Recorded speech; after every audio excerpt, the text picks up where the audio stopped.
Brothers, welcome. It's a new day and thank you for joining again. Let's study the word. Let's continue in Titus 1 verse 5.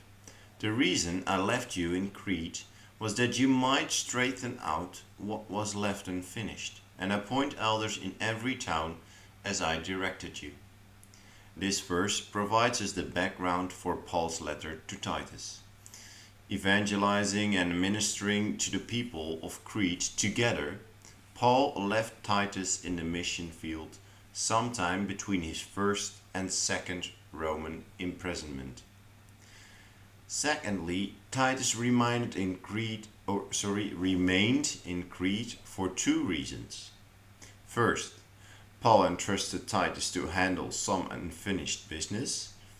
The later parts of the letter will elaborate on what this unfinished business or work included. And second, Titus was to appoint elders in every town. Although many towns had responded positively to the gospel, with house churches proliferating, few had designated leaders or overseers. Titus would be instrumental in selecting godly men to serve as elders using the principles communicated in verse 6 through 9. Brothers, it can be daunting or even overwhelming when the mantle of leadership and responsibility are suddenly thrust upon us. Sometimes that is precisely what we need to grow in our relationship with God, develop the necessary character, and exercise the unique gifts God has given us, each of us. When our leaders have departed and we are forced to fill their shoes, it is helpful to remember the valuable lessons the leaders, taught us by their example and through their words. When thrust into such situations,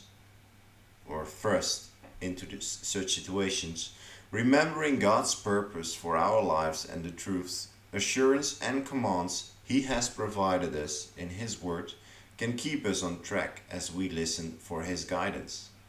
Paul's instructions to Titus unpack sound doctrine both for his trusted friends and proteges and for us many centuries later.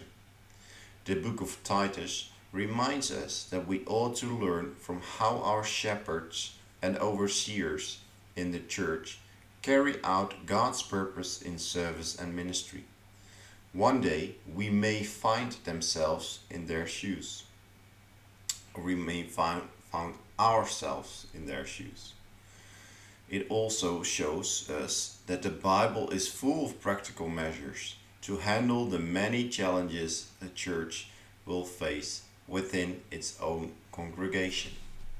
May God bless us all. And maybe it seems far away, such task for leadership and responsibility, but maybe one day God will call you, and we can teach ourselves, learn ourselves to be ready for it, and only through His Spirit, through His power and wisdom. Hope to see you tomorrow.